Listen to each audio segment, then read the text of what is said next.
Bonjour, vous m'entendez, non? Là, ça fonctionne? Oui. Bonjour, est-ce que vous êtes content d'être là ce matin? Oui? Bon.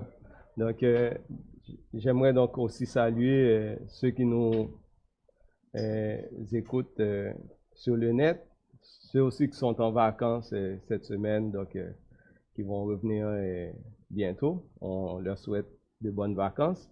J'aimerais aussi saluer donc de nouveaux visages que je vois dans l'assemblée. Donc, bienvenue ce matin. Donc, merci d'être avec nous. Donc, comme Pierre l'avait déjà annoncé dimanche dernier, aujourd'hui, on va poursuivre dans Luc 21. Il vous a déjà parlé de toutes les difficultés que ce passage-là présente. Donc, je ne vais pas rentrer dans les détails, mais on va donc aller voir ce que Dieu nous réserve dans ce passage-là de Luc 21. Et je vais lire, on va lire aujourd'hui donc Luc 21, verset 20 à 38. C'est là qu'on va regarder ensemble ce passage-là et tirer quelques exhortations ou encouragements pour notre vie spirituelle, n'est-ce pas? Au-delà donc de controverses qu'on peut donc penser au niveau eschatologique, mais je crois que Saint-Esprit veut nous enseigner, nous encourager à continuer à espérer en Jésus-Christ et à continuer donc à vivre pour lui aussi. Donc, c'est ça. Donc, si vous avez votre Bible, je vous invite à tourner avec moi dans Luc 21, verset 20 à 38.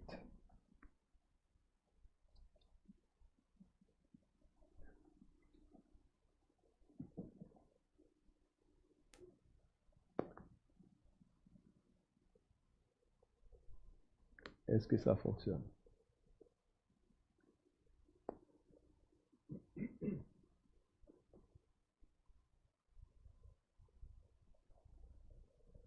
Pierre, comment je fais pour avancer? C'est ça?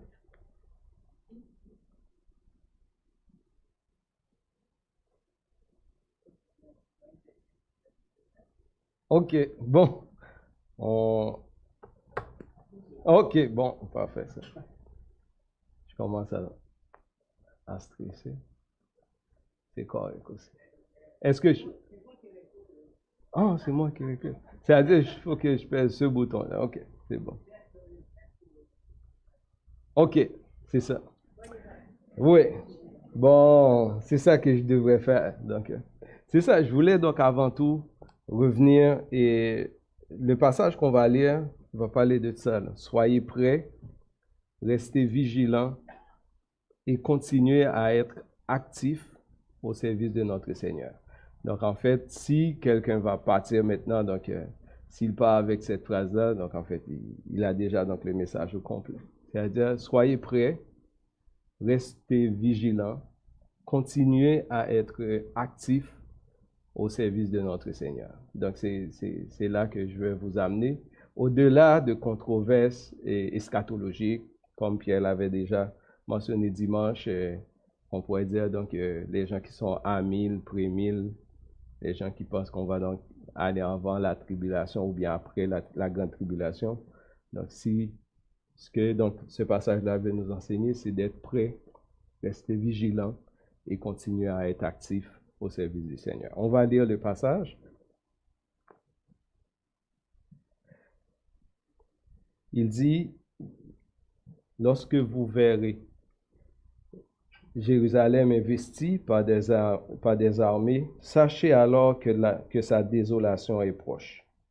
Alors que ceux qui seront en Judée fuient dans les montagnes, que ceux qui seront au milieu de Jérusalem en sortent, et que ceux qui seront dans les champs n'entrent pas dans la ville, car ce seront des jours de vengeance pour l'accomplissement de tout ce qui est écrit. Malheur aux femmes qui seront enceintes et à celles qui allaiteront en ces jours-là, car il y aura une grande détresse dans le pays et de la colère contre ce peuple. Ils tomberont sur le tranchant de l'épée, ils seront emmenés captifs parmi toutes les nations, et Jérusalem sera foulée aux pieds par les nations jusqu'à ce que les temps des nations soient accomplis.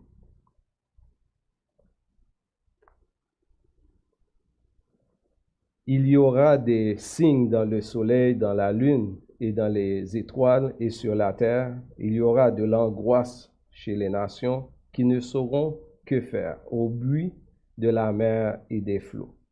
Les hommes rendant l'âme de terreur dans l'attente de ce qui surviendra pour la terre, car les puissances des cieux seront ébranlées. Alors on verra le Fils de l'homme venant sur une nuée avec puissance et une grande gloire. Quand ces choses commenceront à arriver, redressez-vous et levez vos têtes, parce que votre délivrance est proche. Et il leur dit une comparaison.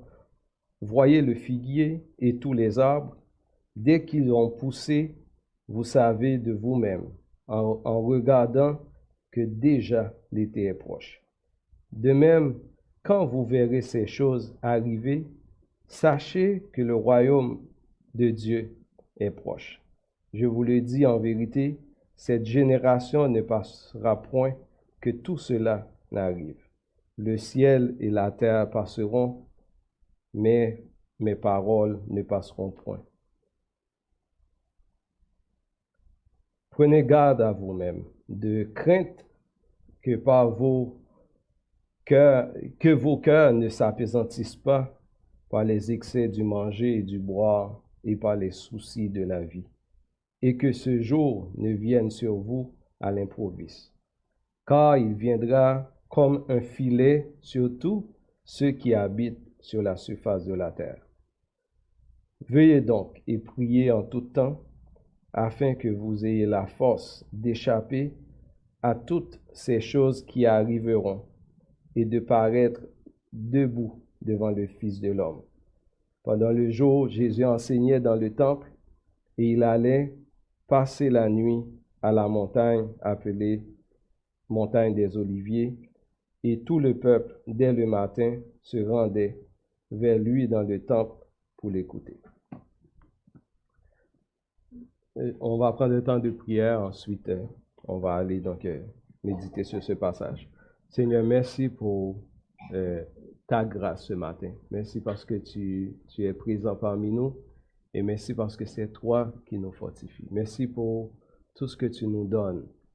Tu nous donnes la vie éternelle, tu nous donnes ta grâce, tu nous donnes donc plein de choses et Seigneur, nous voulons ce matin être reconnaissants devant toi pour tout ce que tu nous donnes. Merci Seigneur pour ton Fils Jésus-Christ qui a donné sa vie à la croix pour nous. Et nous t'en prions, Seigneur, de nous aider à mettre en pratique ta parole, de pouvoir donc mettre toute notre foi en toi, afin que, Seigneur, donc, quand tu reviendras, nous serons debout donc, devant toi, Seigneur. Bénis ta parole ce matin, bénis le temps qu'on va passer dans la méditation de cette parole-là. Et permets, Seigneur, que ton Saint-Esprit puisse éclairer chacun de nous, afin que, Seigneur, nous puissions donc être attentifs à ta parole, à ce que tu veux nous enseigner, mais aussi de pouvoir le pratiquer aussi dans notre vie. Sois avec nous. Bénis-nous ce matin au nom de Jésus. Amen. J'aimerais donc revenir un petit peu, donc j'espère que ça va fonctionner. J'avais 3 questions. Je suis trop loin. Désolé.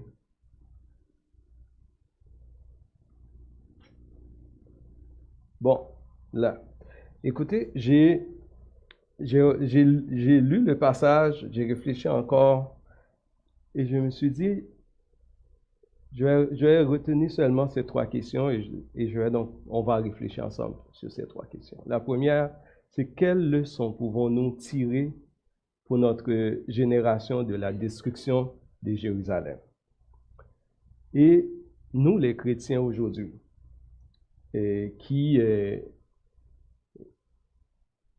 qu'on annonce ou bien qu'on sait le retour imminent de Jésus-Christ. C'est-à-dire Jésus-Christ va revenir soudain et de manière imprévisible.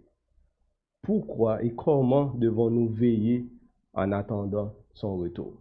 Et l'annonce de ce retour imminent de Jésus-Christ est-elle pour toi, pour moi aussi, une source de joie et d'encouragement? C'est vraiment donc ces trois questions-là sur lesquelles j'aimerais qu'on réfléchisse rapidement dans ce passage-là. On sait que la destruction annoncée par Jésus-Christ de la ville et du temple de Jérusalem a bien eu lieu vers les années 70, comme on l'a vu dimanche dernier, n'est-ce pas? Donc, en fait, Jésus-Christ l'a annoncé et ça s'est arrivé vraiment. Et la destruction de la ville et du temple de Jérusalem est une conséquence directe du jugement de Dieu sur le peuple juif. Jésus, en arrivant donc vers la ville de Jérusalem, pleure sur la ville et prononce un jugement dans Luc 19 versets 41 à 44. Si on regarde ce passage rapidement. Comme il approchait de la ville, Jésus, en la voyant, pleura sur elle et dit, « Si toi aussi, au moins en ce jour qui t'est donné, tu connaissais les choses qui appartiennent à ta paix, mais maintenant elles sont cachées à tes yeux. Il viendra sur toi des jours où tes ennemis t'environnent de tranchées, t'enfermeront et te serreront de toutes parts. Ils te détruiront, toi et tes enfants, au milieu de toi, et ils ne laisseront pas en toi pierre sur pierre. Pourquoi? Parce que tu n'as pas connu le temps où tu as été visité. Jérusalem est la ville qui a manqué le temps de l'accomplissement de son destin, car elle était destinée à accueillir le roi. Car on dit de Jérusalem dans Matthieu 5, c'est la cité du grand roi, n'est-ce pas? Et le grand roi est arrivé, qui est Jésus-Christ, mais Jérusalem n'a pas su accueillir le grand roi. Il dit, elle a venu, mais la parole, ou bien Jésus-Christ incarné, il est venu chez les siens, mais les siens ne l'ont point reçu. C'est-à-dire, Jérusalem a rejeté Jésus-Christ. Elle n'a pas reconnu qu'elle a été visitée par le Fils de Dieu. Donc Jésus-Christ, à cause de cela, Jérusalem a été détruite. Et donc, une application rapide, de même aujourd'hui, nous pourrons dire que beaucoup de personnes vont rater l'occasion de connaître le salut que Dieu leur offre aujourd'hui, n'est-ce pas? Comme Jérusalem, il y a des gens qui méprisent le salut que Dieu leur offre. Ils négligent le salut. Pourquoi? Parce qu'ils ne pensent pas que c'est sérieux. Ou bien donc, ils trouvent plein d'excuses pour ne pas accepter le salut de Dieu. Dans Hébreux 2, verset 4, et verset 2 à 4, il dit, « Car si la parole annoncée par des anges a eu son effet, et si toute transgression et toute désobéissance a reçu une juste rétribution, comment échapperons-nous en négligeant un si grand salut, qui, annoncé d'abord par le Seigneur, nous a été confirmé par ceux qui l'ont entendu. » Donc, comment échapperons-nous en négligeant un si grand salut?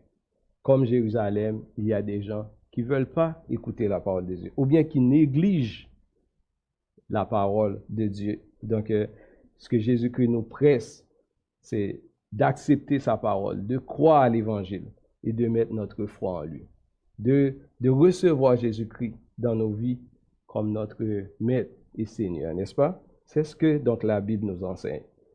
Vous qui m'écoutez maintenant, soit ici dans l'Assemblée ou sur Internet, je vous encourage à donner votre vie à Dieu en l'acceptant, n'est-ce pas, comme notre Sauveur et Seigneur de notre vie. Donc, sauver notre âme du jugement dernier, la seule façon de le faire, c'est en acceptant Jésus-Christ dans notre vie, en acceptant sa parole et en acceptant aussi qu'il soit donc le Seigneur de notre vie, n'est-ce pas? Donc, c'est ça que j'aimerais donc vous partager sur cette première partie qui touche la destruction de Jérusalem. Donc, Jésus-Christ l'a annoncé à cause de l'incrédulité ou de l'orgueil de la ville de Jérusalem. Il a été détruit. De la même manière, donc, si nous n'écoutons pas la parole de Dieu, si nous ne faisons pas attention et si nous n'acceptons pas Jésus dans notre vie, on ne pourra pas non plus échapper au jugement dernier.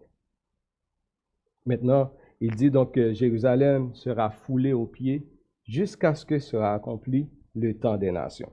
Sans faire donc un arrêt trop important sur le temps des nations, ce que je comprends, et le temps des nations, c'est Jérusalem a été écarté, détruit. Et maintenant, donc, le royaume de Dieu est à l'évangile est prêché depuis ce temps-là à tout le monde depuis près de 1000 ans. Et toutes les nations pourront donc accepter Jésus dans leur vie, n'est-ce pas? Dieu, maintenant, il n'y a plus d'origine, il n'y a plus donc des questions de race. Donc le peuple de Dieu, c'est l'Église, qui est constituée de croyants régénérés de toute origine. Et notre mandat en tant que chrétien, c'est de proclamer l'Évangile de Dieu. Donc de proclamer cette parole-là partout dans le monde et de pouvoir, donc, quand je pourrais dire, annoncer que Jésus-Christ est Seigneur. Donc sans arrêter trop longtemps, je voulais seulement mentionner que le temps des nations, c'est le temps où l'Évangile doit être proclamé à tous. Et on voit aussi que même Paul va le dire plus loin dans Romains 11 que Israël a été écarté pour un temps afin que donc, nous, les païens, nous puissions greffer à la vigne afin que nous portions des fruits. Et tantôt, on va voir cette question de porter des fruits par rapport à la persévérance. Mais vous voyez déjà donc que maintenant, c'est notre tour de proclamer l'Évangile pour notre génération aujourd'hui. Et Jésus-Christ a profité de l'annonce de la destruction de Jérusalem pour annoncer aussi son retour. Son retour qui est imminent. Donc, c'est ça qu'il dit. Donc, il revient bientôt. Et les caractéristiques de ce retour-là, on dit donc c'est un retour qui va être soudain et qui va se faire de façon inattendue. C'est-à-dire, il n'y a personne ici qui pourrait me dire quand Jésus-Christ va retourner. Lui, il l'a dit, il dit, même moi, je ne sais pas quand est-ce que je vais revenir. Seul le Dieu, le Père, sait quand est-ce que ça va arriver. La plupart des chrétiens du 1er siècle s'attendent à ce que Jésus-Christ revenait dans leur génération. Même Jean, quand on regarde dans l'Apocalypse, tout le monde s'attendait que Jésus-Christ revienne dans leur temps. Personne ne peut pas prédire avec certitude le moment de la venue de Jésus-Christ, mais une chose est certaine, Jésus-Christ revient bientôt, n'est-ce pas? Ça, c'est certain. On a cette certitude-là et sa parole ne ment pas. De ce fait, les croyants doivent vivre comme si Jésus-Christ revenait d'un matin. Donc, voyez-vous, ou même ce soir, ou même dans les heures qui suivent. C'est ça qu'on doit donc retenir de ce message-là. C'est-à-dire, Jésus-Christ va revenir un jour ou l'autre, ou même cet après-midi, on ne sait pas quand, mais il va revenir. Donc, nous, on devrait donc planifier notre vie comme si Jésus-Christ revenait cet après-midi, mais nous devons aussi vivre notre vie continuellement dans cette attente-là, mais comme si aussi qu'on a tout le temps devant nous pour qu'on puisse évangéliser et faire connaître sa parole. Jésus nous exhorte à la vigilance et à la persévérance dans la prière. C'est ce que nous verrons donc dans la suite du passage. Je vais voir si j'avais quelque chose. Ouais. Bon. Le retour, ici. Les chrétiens et le retour imminent de Jésus-Christ. Pourquoi et comment devons-nous veiller en attendant son retour? Nous allons commencer à dire que le retour va être soudain et inattendu, imprévisible. Personne ne peut pas savoir quand. Donc, maintenant, Jésus-Christ nous met en garde contre certains dangers pouvant tromper notre vigilance. Il parle de deux éléments en particulier. Dans le verset 34, il dit « Prenez garde à vous-même de crainte que vos cœurs ne s'apaisantissent par les excès du manger et du boire, et par les soucis de la vie, et que ce jour ne vienne sur vous à l'improviste. Il parle de deux choses, excès du manger et du boire. Dans d'autres versions, il parle de la gourmandise et de l'ivrognerie, les soucis de la vie. Des fois, donc, c'est traduit aussi par les plaisirs de la vie. Donc, en fait, j'ai réfléchi en lisant, en étudiant ce verset, je dis, est-ce que seulement il parle si on mange trop? Parce qu'en fait, l'ivrognerie ou bien excès du manger et du boire. Et je pense que Jésus-Christ veut aller plus loin un petit peu donc, en disant ça. C'est l'attitude du cœur du chrétien face à la richesse ou bien au bien sur cette terre. Il y a beaucoup de monde, quand on les regarde, c'est comme si, donc ici, c'est leur demeure. Des fois, même nous-mêmes, nous pensons qu'on est tellement bien qu'on veut rester toute notre vie et on ne veut même pas mourir. Donc, parce qu'en fait, on est bien et Jésus-Christ nous donne la vie pour ça aussi. Là. Il met donc en nous la pensée de l'éternité. Mais il ne veut pas qu'on s'attache au bien ici-bas. Il ne veut pas qu'on s'attache nos cœurs. Donc, qu'on pense que tout ce qui est là, donc c'est comprenez-vous, un attachement que je pourrais même qualifier de viscéral. C'est-à-dire, on est tellement attaché, tellement bien, qu'on ne veut pas partir, qu'on ne veut pas qu'il vienne dans notre cœur. Comment on peut dealer avec tout ça? C'est quand même un élément qui vient me chercher en parlant ça, en pensant à ce passage-là, parce que si nous ne faisons pas attention, ces choses-là qui sont mentionnées par Jésus-Christ, excès du manger et du boire, c'est-à-dire cet engouement pour la richesse, les sources de la vie, pourraient donc endommager notre témoignage et notre ministère et nous égarer de notre vrai but en tant que chrétien et nous faire donc perdre, comme on dit, perdre le nord, là. C'est-à-dire, on pense qu'on est ailleurs par rapport à ce que Jésus-Christ veut qu'on s'accomplit pour lui. Dans Luc 8, verset 14, et dans d'autres passages, vous verrez donc que la parabole du semeur, c'est un exemple frappant qui nous enseigne sur le danger de trop attacher aux choses matérielles, aux choses de la vie. Il dit donc, en parlant donc des graines qui étaient tombées parmi les épines, Jésus-Christ expliquant donc qu'est-ce que ça veut dire à ses disciples, il dit, ce qui est tombé parmi les épines, ce sont ceux qui, ayant entendu la parole, s'en vont et la laissent étouffer par quoi? Par les soucis, les richesses et les plaisirs de la vie. Et ils ne portent point de fruits qui viennent à maturité. Donc en fait, il y a quand même un danger par rapport si on attache trop d'importance à ces choses-là. Et ça peut donc nous faire perdre la vraie raison pour laquelle on a accepté Jésus dans notre vie. Donc, j'ai oublié donc le passage, mais il dit, nous ne sommes pas de ceux qui se retirent pour se perdre, mais de ceux qui ont la foi pour sauver leur âme. N'est-ce pas? C'est ça. C'est pour cela qu'on a quitté le monde, qu'on est venu pour vivre sur la soumission de Jésus-Christ. C'est parce qu'on veut sauver notre âme, n'est-ce pas? Donc, il ne faut pas qu'on laisse les choses de ce monde nous attirer trop vers eux. Donc, c'est important pour qu'en fait, on reste attaché à Jésus-Christ et à sa parole. Et maintenant, donc, par rapport à la question qu'on a posée tantôt, comment on peut rester éveillé? Comment on peut rester donc vigilant pour attendre le retour de Jésus-Christ? Il dit deux choses, c'est pas compliqué. Il dit donc, veuillez donc et priez en tout temps. Parce que des fois, je réfléchis encore, je dis veuillez et priez. Donc en fait, il ne donne pas d'autres explications, seulement ça. Il dit veuillez donc et priez. Et dans plusieurs passages dans la parole, on voit que ces deux éléments-là reviennent.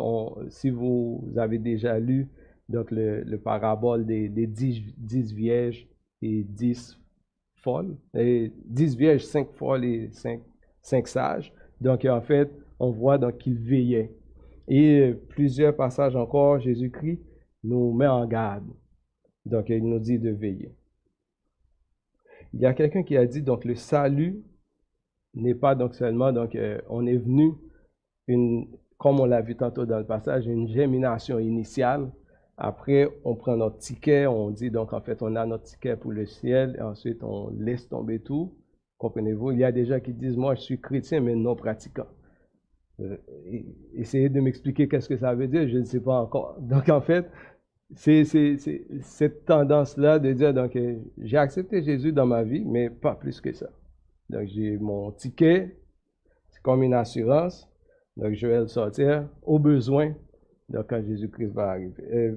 Donc ça, cette tendance-là, ou cette attitude-là, est complètement étrangère à la parole de Dieu. Ce que Jésus-Christ veut qu'on ait avec lui, c'est une relation continuelle et constante. N'est-ce pas? Donc, ce n'est pas un ticket pour le ciel ni une police d'assurance, mais c'est vraiment donc un choix que nous faisons au quotidien qui nous permet d'avancer et de continuer à vivre pour Jésus-Christ.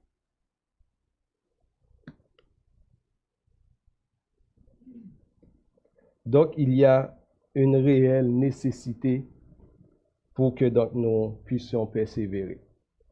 Les deux passages que j'ai mis ici, donc par rapport à cette, comment je pourrais dire, cet appel à la vigilance, c'est Pierre qui le dit dans 1 Pierre 4, 7, « La fin de toute chose est proche, soyez donc sages et sobres pour vaquer à la prière. » Peut-être que vous disiez, qu'est-ce que je vais dire dans la prière? Ce n'est pas nécessaire, c'est vraiment donc de garder cette relation-là avec Dieu, n'est-ce pas? De pouvoir donc rester attaché avec lui, de maintenir notre relation avec lui.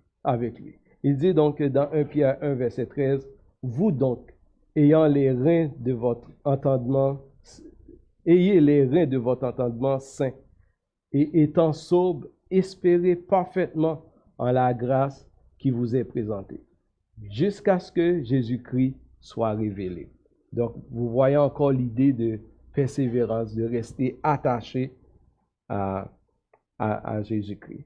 Dans Éphésiens 6, il n'est pas donc dans les textes qui sont sur le PowerPoint, mais qui dit donc, faites en tout temps par l'Esprit toutes sortes de prières et de supplications. Veuillez à cela avec une entière persévérance et priez pour tous les saints.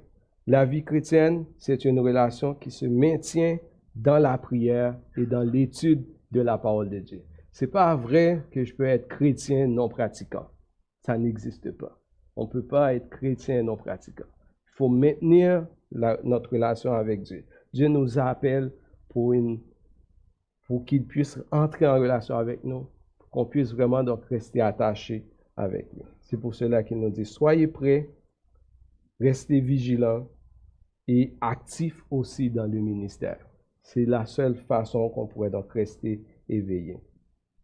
Dans 1 Jean 2, verset 28, il dit, « Et maintenant, petits enfants, demeurez en lui, afin que lorsqu'il paraîtra, c'est-à-dire Jésus-Christ, nous ayons de l'assurance et qu'à son avènement, nous ne soyons pas confus et éloignés de lui. » Donc, en fait, vous voyez encore l'idée de demeurer, de rester attaché à la parole de Dieu et à Jésus-Christ.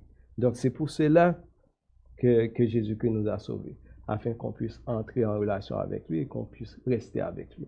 À savoir, maintenant, donc, quand, où, il dit donc dans Jean 14, « Je vais vous préparer une place. Et lorsque je m'en serai allé, je reviens, et que je vous aurai préparé une place, je reviendrai et je vous prendrai avec moi, afin que là où je suis, vous y soyez aussi. » C'est ce qu'il nous dit.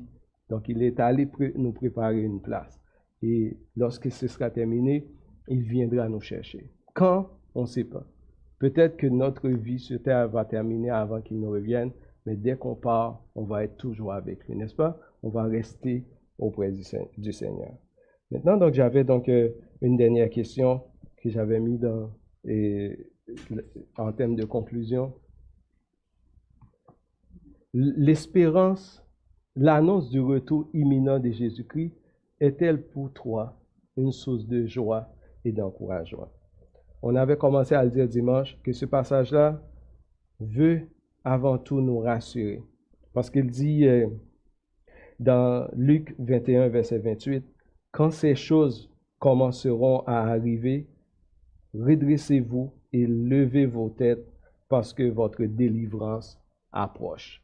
Donc en fait, l'espérance du retour de Christ est un puissant encouragement pour les croyants, car ce sera un jour de réjouissance, n'est-ce pas? Un jour de grand contentement et de grande joie pour ceux qui croient en Jésus-Christ. On va être avec Jésus-Christ, on va être avec lui. Et ça, il n'y a rien sur cette terre qui pourrait donc être comparé avec ça.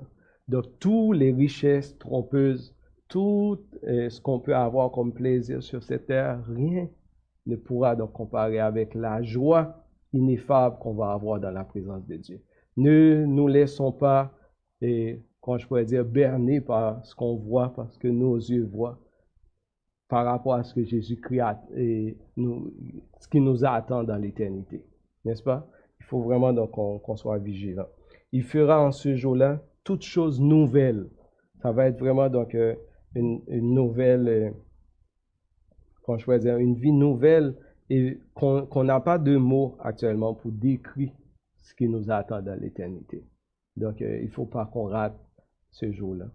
Vous et moi, donc nous devons donc rester vigilants, attachés avec Jésus-Christ, parce que ça va être vraiment donc quelque chose d'extraordinaire, être dans la présence de Dieu.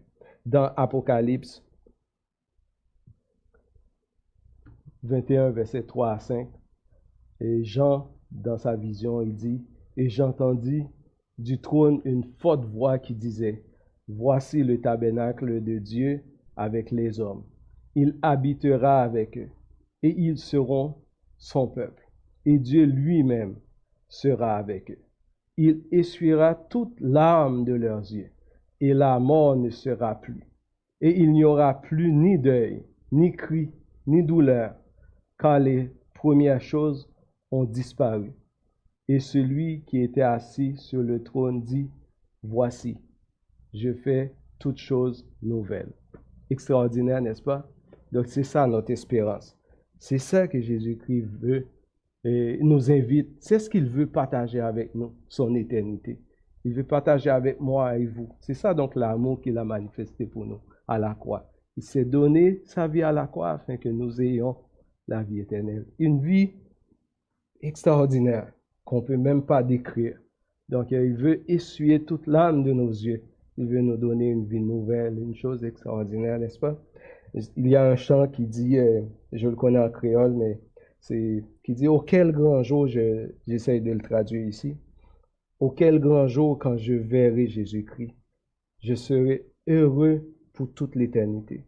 Plus de pleurs, plus de douleurs, les maladies cesseront, plus de souffrance, ni misère, ni pauvreté, ni meurtre. Ce sera une jeunesse éternelle. Donc voici ce que Dieu veut partager avec nous. Voici donc l'espérance du croyant. Donc que rien sur cette terre ne nous ébranle par rapport à cette espérance que Dieu nous donne de la vie éternelle. Voilà ce que donc les chrétiens sont appelés à vivre. C'est une vie nouvelle, une vie donc transformée. Dans Apocalypse, un dernier passage qui invite, c'est l'esprit et l'épouse, c'est-à-dire qui invite. Il dit, viens, et que celui qui entend dise, viens, et que celui qui a soif vienne, que celui qui veut prenne de l'eau de la vie gratuitement. Si ce matin vous n'avez pas encore cette espérance dans votre vie, c'est le temps que vous venez à Jésus-Christ. Dis Seigneur, je veux goûter à cette eau, n'est-ce pas? Je veux donc goûter à cette vie nouvelle. Je veux donc avoir cette espérance dans ma vie. Donc il nous invite tous à venir chercher de l'eau, venir chercher la vie en Jésus-Christ. C'est ce qu'il veut nous donner. C'est ce qu'il veut me donner, il veut vous donner aussi. Il veut nous donner cette eau-là, cette espérance d'une vie nouvelle, n'est-ce pas? Dans Apocalypse 22, verset 20, il dit, celui qui atteste ces choses dit, oui, je viens bientôt. Et Jean répond, il dit, Amen, viens Seigneur Jésus. Donc on l'a chanté tantôt, Maranatha, n'est-ce pas? Le Seigneur vient. Donc il va venir pour essuyer toute larme de nos yeux et pour nous donner une vie nouvelle. Prions. Seigneur, merci pour cette espérance qui est attachée au salut que tu nous donnes. Merci parce qu'un jour tu nous as pris là où nous étions et tu as fait de nous tes enfants. Nous voulons vraiment donc bénir ton nom, exalter, louanger ton nom, Seigneur, parce que tu as fait des choses magnifiques. Merci parce que tu nous as fait grâce et tu nous as donné une vie nouvelle qui ne durera pas seulement sur cette terre, mais qui va, quand je pourrais dire, éclore dans l'éternité. Où, Seigneur, nous serons donc en ta présence, nous serons remplis de joie et de contentement. La mort ne sera plus. Donc il n'y aura ni deuil, ni pleurs, ni souffrance, ni désolation. Toutes ces choses-là seront derrière nous. Et nous serons donc dans une vie vraiment donc extraordinaire que tu nous donnes. Seigneur, je te prie pour chacun de nous ce matin, ceux qui ne te connaissent pas encore, ou bien qui doutent de leur salut. Je te prie, Seigneur, permets que ton Saint-Esprit puisse les convaincre afin qu'ils te reçoivent dans leur cœur et qu'ils acceptent par la foi la vie que tu nous donnes. Merci, Seigneur, pour cette espérance. Merci pour cette grâce que tu nous as fait. Aide-nous, Seigneur, à rester vigilants. Aide-nous, Seigneur, à rester attachés avec toi. Aide-nous, Seigneur, à rester donc attachés à ta parole afin que, Seigneur, nous puissions donc paraître devant toi. Merci, Seigneur, pour tout ce que tu nous donnes. Bénis ton Église ce matin et sois avec nous au nom de Jésus. Amen.